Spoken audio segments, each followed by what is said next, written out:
Time था 14 अप्रैल 2025 का और जगह थी यूपी के मेरठ का अकबरपुर सादात। जब एक छोटा सा लड़का सुबह का टाइम था, अपने हाथों में चाय लेकर अपने पिता के पास जा पहुंचता है और उन्हें जगाने लगता है। लेकिन काफी बार अपने पिता को आवाज लगा लेने के बाद भी उसका पिता किसी भी तरीके का कोई रिस्पॉन्स नहीं देता है। आज से पहले भी ये लड़का अपने पिता के लिए बिल्कुल इसी तरीके से सुबह चाय लेकर आया करता था, लेकिन एक या दो बार अपने पिता को आवाज लगाने के बाद दूसरी तरफ अमित कश्यप उठ जाया करता था। लेकिन आज तो ये लड़का करीबन 10 से 15 बार अपने पिता को आवाज लगा चुका था, उन्हें पकड़कर हिला चुका था, लेकिन दूसरी तरफ अमित तो कोई भी रिस्पॉन्स नहीं दे रहा था। तो वो अब थोड़ा परेशान होकर कि आखिरकार इसके पिता को क्या हुआ।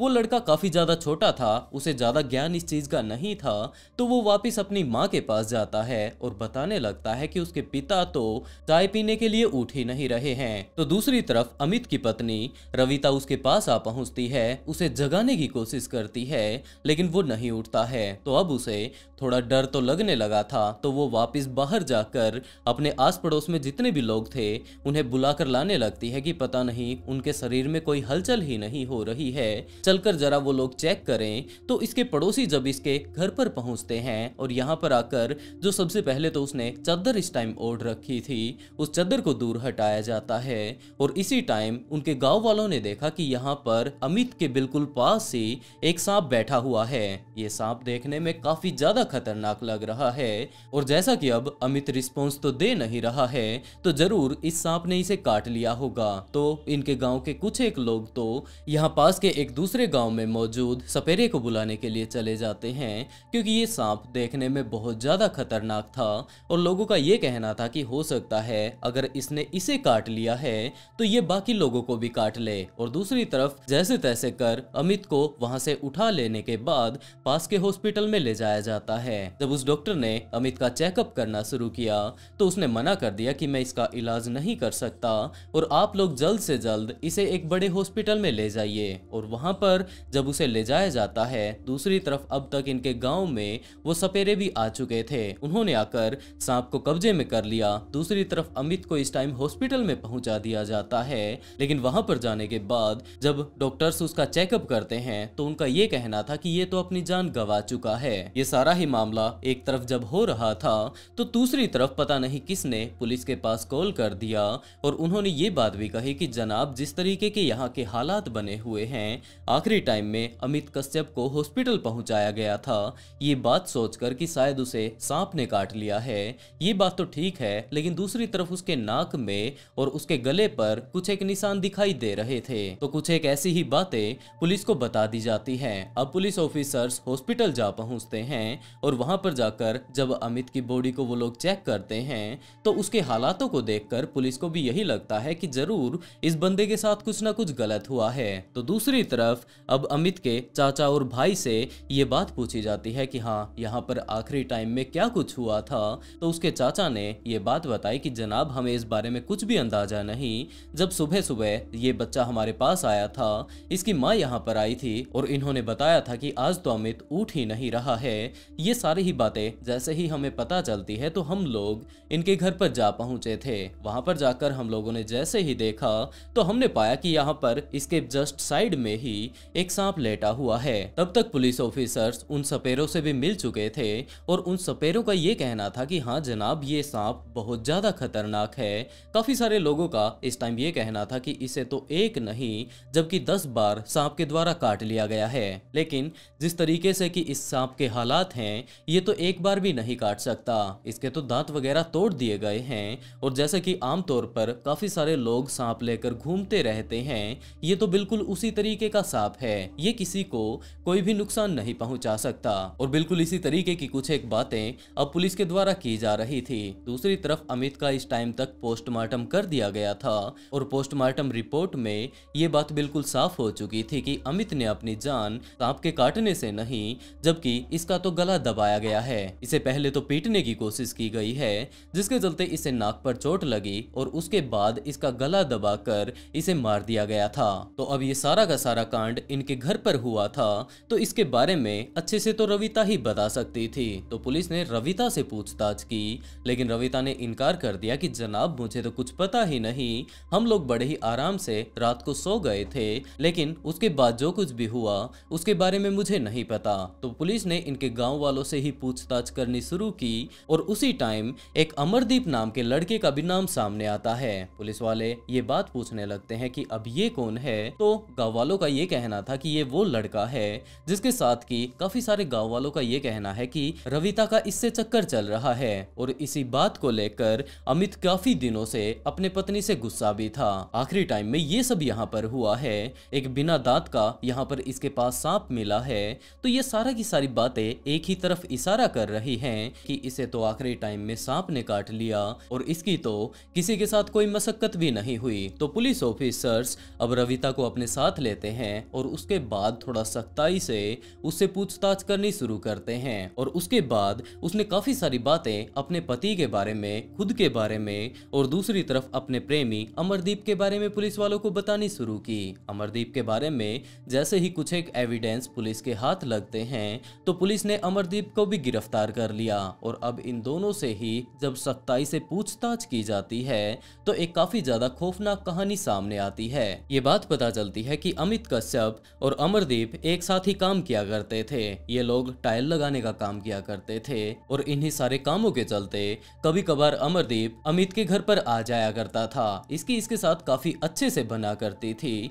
कभी कभार वो इसके पास कॉल कर देता, अगर कोई भी बात इसे अपनी बतानी होती तो कभी कभार इसका फोन नहीं लगता था। तो अब जान पहचान तो काफी अच्छे से बन ही चुकी थी। तो वो अमित की पत्नी रविता से ये बात कहता है कि भाभी कभी कभार मैं इसे जब भी फोन लगाता हूँ तो इसका फोन लगता नहीं है और स्पेशली तौर पर मुझे यहाँ पर भागे भागे आना पड़ता है। तो प्लीज आप अपना नंबर मुझे दे दीजिए और अगर कोई भी काम मुझे होगा, इसका फोन अगर कभी कभार ना भी लगे तो मैं आपके पास कॉल कर दूंगा। रविता को इस चीज में कोई दिक्कत नहीं थी और वो अपना नंबर अमरदीप को दे देती है। और जब भी अमरदीप को जरूरत पड़ती तो सबसे पहले तो वो अमित के पास कॉल किया करता था, लेकिन उसके बाद जब भी उसका कॉल ना लगता तो वो रविता के पास कॉल कर देता और उसके बाद रविता अपने पति से उसकी बात करवा दिया करती थी। सारी ही चीजें बिल्कुल अच्छे से चल रही थी, लेकिन कभी कभार ऐसा हुआ करता था जब भी अमरदीप रविता के पास कॉल करता तो उसे ये बात पता चलती कि आज तो रविता बिल्कुल रोने जैसी हो चुकी है। वो उससे पूछने की कोशिश भी करता, लेकिन जैसे तैसे कर रविता अपनी बात को टाल दिया करती थी। और उसके बाद एक टाइम ऐसा भी आया जब रविता ने सारी ही बातें अमरदीप को खुलकर बता दी। उसने बताया कि इसका पति पता नहीं कितनी बार इसे काफी ज्यादा बुरे तरीके से पीटता है और यही कारण है कि इसके महीने में 3-4 बार तो ऐसा हो ही जाता है जब इसका पति काफी ज्यादा बुरे तरीके से इसे मारता है, पीटता है, गालियां देता है। और तो और कभी कभार तो ये बात भी कहने लग जाता है कि ये एक ना एक दिन इसे कोठे पर छोड़ आएगा, ये इससे धंधा करवाएगा, काफी सारे पैसे वो इससे कमाने वाला है। ये सारी की सारी बातें सुनकर इसे बहुत ज्यादा बुरा लगता है। अभी तक तो ये सिर्फ मारता पीटता था, लेकिन इस तरीके की बातें सुनकर इसे बहुत ज्यादा बुरा लगता है। और बिल्कुल इसी तरीके की काफी सारी बातें अब कभी कभार ये अमरदीप को बता दिया करती थी। अमरदीप को जैसे ही पता चलता तो वो भी काफी ज्यादा अंदर से बुरा फील कर पाया करता था कि वो कुछ भी नहीं कर पा रहा है। ये इसके दोस्त की पत्नी है, लेकिन पता नहीं उसका दोस्त ऐसा कर ही क्यों रहा है। और अब उसका दोस्त अपनी पत्नी को इतना ज्यादा बुरे तरीके से पीट रहा है तो अब उस बेचारी का क्या होगा, जिसके चलते सहारा बनकर अमरदीप रविता के सामने आता है। वो उससे अब अच्छी अच्छी बातें करने लगा था, उसके साथ बैठकर थोड़ा अच्छा टाइम बिताया करता था। फोन पर वो उसके साथ ज्यादा से ज्यादा बातें करता और बिल्कुल इसी तरीके से ये दोनों एक दूसरे के थोड़ा नजदीक आ जाते हैं। उसके बाद ये लोग पर्सनली घर पर मिलने भी लगे थे, क्योंकि अमरदीप तो अमित का दोस्त था और रविता बता दिया करती थी कि कब अमित घर पर है, कब वो नहीं है। और अगर ऊपर से अमित आ भी जाता तो वो यही बात कहा करता था कि भाई मैं तो अभी अभी आया हूँ, तुझसे ही मिलने के लिए आया था, तू कहाँ पर चला गया था, मैंने बस अभी अभी आकर चाय ही पी है। इसी तरीके के काफी सारे बहाने इस टाइम अमरदीप लगा दिया करता था। लेकिन दूसरी तरफ इनके पड़ोसियों को ये सारी ही चीजें बिल्कुल साफ साफ नजर आ रही थी कि ये बंदा उसी टाइम आ जाता है जबकि अमित अपने घर पर नहीं होता है। और इनके गांव वालों ने अमित को काफी बार इस बारे में बताया भी था, लेकिन अमित तो इस बात पर विश्वास ही नहीं करता है। और जब भी उसे गुस्सा आया करता था तो वो अपनी सारी की सारी भड़ास अपनी पत्नी के ऊपर उतार लिया करता था। उसके बाद उसका गुस्सा शांत और कभी कभार तो बीच में इसी इसी बात को लेकर भी वो पीटने लग जाता कि हमारे गांव वाले ये सब क्या बोल रहे हैं। उसके बाद रविता ये सारी ही चीजें अमरदीप को बताती और बाद में अमरदीप इसे सहानुभूति देने के लिए, इसे प्यार करने के लिए इनके घर पर आ जाया करता था। ये सारी की सारी चीजें बिल्कुल इसी तरीके से चलती रहती हैं। लेकिन उसके बाद टाइम आता है 30 मार्च 2025 का, जब अमित को इनके पड़ोस वालों ने दोबारा से बताया कि भाई इस तरीके से तेरी पत्नी से वो मिलने के लिए आता है।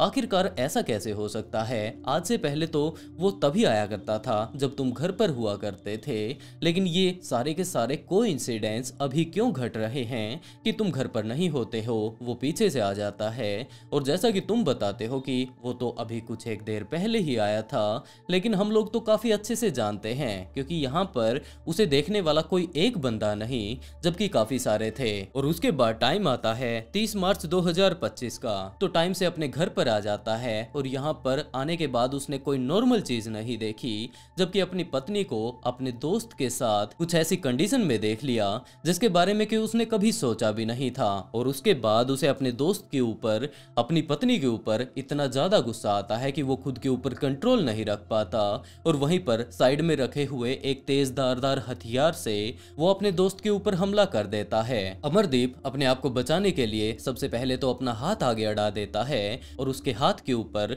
वो तेज धारदार हथियार लग जाता है, जिससे कि बाद में 13 टाके उसके हाथ पर आते हैं। जैसे तैसे कर वो अपनी जान बचाकर अपने दोस्त को समझाते हुए वहां से भाग जाता है। 20 मार्च को हमारी लड़ाई हुई थी, झगड़ा हुआ था। हमारी किस किस की, मतलब पूरी बात बता। अमित की और मेरी। अच्छा।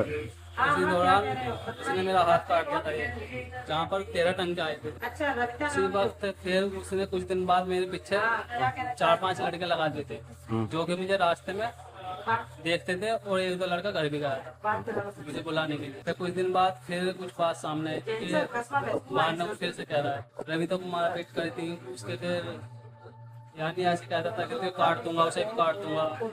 मुझे मार पीट रहा है, काफी वो कर रहा है, बच्चलन जैसा बेल्ट से मार रहा है। तो ऐसा कुछ करो, मैंने कहा कि थाने में जा तू कंप्लेन करो, तो मेरी जान नहीं दे रहा है, तो तालाब वगैरह ले लो। फिर उन्होंने नहीं दे रहा बिल्कुल भी। अच्छा चलो फिर कहा कुछ ऐसा करो जो सांप वगैरह ले आओ किसी से, मगर ऐसा कोई नहीं है, चल मैं देख मेरे को सांप वगैरह ले लो, फिर मेरे को जैसे सांप से कटाई देंगे। अच्छा मैं चल देखता हूँ। फिर मैंने एक गांव में लड़का है राजकुमार, उसका दोस्त है निखिल, उसने मुझे नंबर दिया। और उसके बाद तो अमित को और ज्यादा गुस्सा आ गया और वो अपनी पत्नी रविता से ये बात कहने लगता है कि हम दोनों मिलकर अमरदीप को जान से मारने वाले हैं, मैं उसे जिंदा नहीं छोड़ूंगा और इन सारी ही चीजों में तुम मेरी मदद करने वाली हो। ये सारी ही बातें उसने अपनी पत्नी से कह दी, लेकिन दूसरी तरफ रविता तो इस टाइम अमरदीप से बहुत ज्यादा प्यार किया करती थी क्योंकि अमित इसे पीटा करता था और उसे अच्छे से संभालने वाला कोई और नहीं जबकि अमरदीप ही था। तो वो उसे मारने वाली तो थी नहीं, जिसके चलते उसने साफ इनकार कर दिया। लेकिन अभी भी लगातार अमित अपनी पत्नी के ऊपर दबाव बनाता है कि हम लोग उसे जिंदा नहीं छोड़ेंगे। ये सारी ही बातें वो अमरदीप को भी बता देती है और उसके बाद अमरदीप और रविता ने मिलकर एक प्लान बनाया कि ये बंदा हम दोनों में से एक को जिंदा नहीं छोड़ेगा, हो सकता है ये हम दोनों की ही जान ले ले, तो ये हमारी जान ले उससे पहले ही हम लोग क्यों न इसकी जान ले लें। जिसके चलते उन्होंने प्लान अब बनाना शुरू किया। उन्होंने ये बात सोची कि हम लोग डायरेक्टली इसे मार डालते हैं तो हमारे ऊपर केस आन पड़ेगा, पुलिस वाले इन्वेस्टिगेशन करेंगे, लेकिन अगर हम लोग इसे एक हादसा दिखा दें तो उसके बाद ना तो अमरदीप को कोई दिक्कत होगी और ना ही रविता को,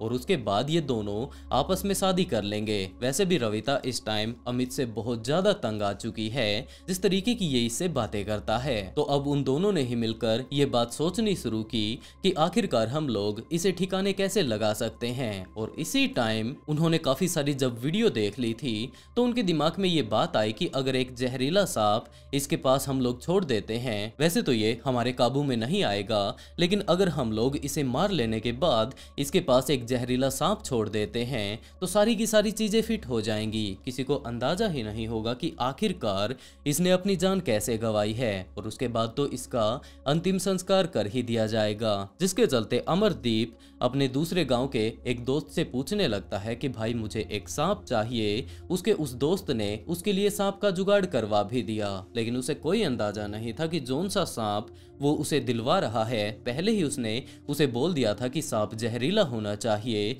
और उसका दोस्त एक जहरीला सांप उसे दिलवा तो देता है, लेकिन उन लोगों ने इस बात के ऊपर ध्यान नहीं दिया कि इसके तो दांत टूट चुके हैं और ये सांप तो किसी को काट ही नहीं सकता। सांप ने तो काटा ही नहीं, हमने देख तो यो कहा क्या सांप ने नहीं काटा, यो मारा वाया है सांप। क्या किसी से पूछ लगा मैंने कहा सांप बचनों का बंधा है यो सांप। इतनी पूरा गांव इकट्ठा हो गया, सांप यहाँ से डीगा नहीं है बिल्कुल भी। अन्नी सांप तो काट तो सपा जा लिकड़ के, सांप नहीं डगा। मैं जब ही रोती रोती कहती रही बचनों में बंधा हुआ है सांप, और वो लोंडा लाया और इस बहू ने उन्हें हत्या करी। और उसके बाद जैसे ही 13 अप्रैल का टाइम आता है तो सांप वगैरह का पहले ही इन लोगों ने जुगाड़ कर लिया था। अमरदीप अमित के घर पर आ पहुंचता है। अमित के अगर इस टाइम माता पिता को देखा जाए, उन्हें शारीरिक तौर पर कुछ एक दिक्कतें चल रही थी, जिसके चलते अब वो तो मदद के लिए नहीं आ सकते थे। भाजी हमने तो ये देखा, जब लड़का चाय लेकर आया तो उन्होंने कहा चाय पी लो चाय पी लो, कोई नहीं बोला। कपड़ा उगाड़ा, सांप दिखाई दिया, रख के मचा हम भी हमारे बस के उठना चलना नहीं, शायद उंगे से उठ के आए, देखा भाई कहाँ गया सांप। भीड़ ज्यादा इकट्ठी होगी, हम तो देख भी ना पाए, भीड़ में हम गिर जाते, चला हम पे जाता नहीं। दूसरी तरफ रविता को देखा जाए तो उसने अपने तीनों ही बच्चों को आराम से सुला दिया था। दूसरी तरफ अमित भी इस टाइम तक सो चुका था, लेकिन जैसे ही रात का टाइम होता है, 11 साढ़े 11 बजे का टाइम हुआ तो अमरदीप अमित के घर पर आ पहुंचता है। रविता तो पहले से ही वेट कर रही थी, उसने जाकर दरवाजा खोल दिया और उसके बाद वो दोनों के दोनों अमित के पास जा पहुंचते हैं। अमरदीप इसका गला घोटने लगता है, उसके मुंह पर हाथ उसने रख लिया था और दूसरी तरफ रविता ने उस टाइम उसके हाथों को पकड़ लिया था ताकि ये किसी भी तरीके की कोई मशक्कत ना कर पाए। और कुछ एक देर के स्ट्रगल के बाद वो अपनी जान गंवा देता है। इस टाइम अमरदीप सांप को एक झोले में लेकर आया था, वो वाला झोला वो लोग उसके बेड पर रख देते हैं। सबसे पहले तो उसे बेड से उठाकर बाहर की तरफ जो चारपाई थी वहां पर लाकर उसे लेटा देते हैं और उसके बाद उसके पास वो सांप छोड़ देते हैं। रात को जाकर रविता आराम से सो जाती है। अमरदीप को वापस उसके घर पर भेज लेने के बाद और जैसे ही अगली सुबह होती है तो अमित का लड़का उसके पास चाय लेकर जाता है, लेकिन दूसरी तरफ अमित तो किसी भी तरीके का कोई रिस्पॉन्स दे ही नहीं रहा था। और जैसे ही ये सारी बातें पुलिस के सामने आती हैं तो रविता को और अमरदीप को दोनों को ही गिरफ्तार कर लिया जाता है। जब पोस्टमार्टम रिपोर्ट आई तो उसमें थ्रॉटलिंग और स्मूदरिंग आया कि दम घुटने से इस व्यक्ति की मृत्यु हुई है, तो पुलिस ने इन्वेस्टिगेशन शुरू किया और परिजनों से संपर्क करके इस विषय में तहरीर प्राप्त की गई और सुसंगत धाराओं में थाने पे मुकदमा दर्ज किया गया। प्लान बनाया कि सांप काटने से इस तरीके से प्रिटेंड किया जाए कि सांप काटने से उसकी मौत हो गई है। इस प्लानिंग के तहत घटना वाली रात्रि में आरोपिता रविता है, उसने अपने प्रेमी अमरदीप को अपने घर पे बुलाया था, फिर गला घोंट के उसे मार दिया था।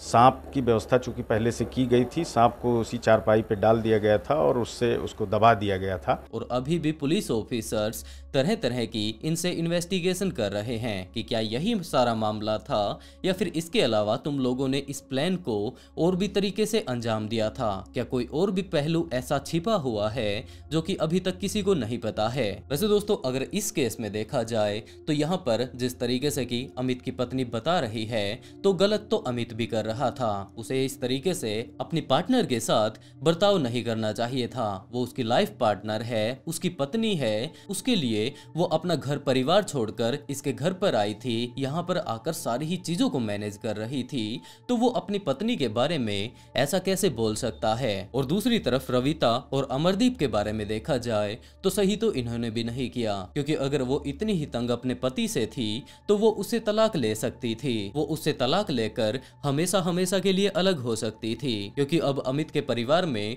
कोई भी कमाने वाला नहीं है। उसके माता पिता जो हैं वो काफी ज्यादा बूढ़े हो चुके हैं, उन्हें तरह तरह की बीमारियां हैं। और दूसरी तरफ अब अगर देखा जाए तो रविता जेल में जाएगी, अमित अपनी जान गंवा चुका है, इनके घर पर इनके 3 बच्चे और भी मौजूद हैं। आखिरकार अब इनका क्या होगा। और दोस्तों, आप लोग इस केस इसमें असल गलती किसकी मानते हैं। वैसे मैं इस तरीके की कहानी सुनाकर आप लोगों को डिस्टर्ब तो नहीं करना चाहता, लेकिन सचेत जरूर करना चाहता हूँ कि आप लोग अपने लाइफ पार्टनर को समझने की कोशिश कीजिए। उसने पूरे तरीके से अपने आप को अगर आपको सौंप दिया है तो उसकी भी जिम्मेदारी आपकी ही है। तो आप लोग ज्यादा से ज्यादा उसे प्यार कीजिए, जिस भी चीज की उसे जरूरत है वो उसे उपलब्ध करवाएं। अपना ध्यान रखें, इसके साथ साथ अपनों का ध्यान रखें। दोस्तों आज के लिए बस इतना ही।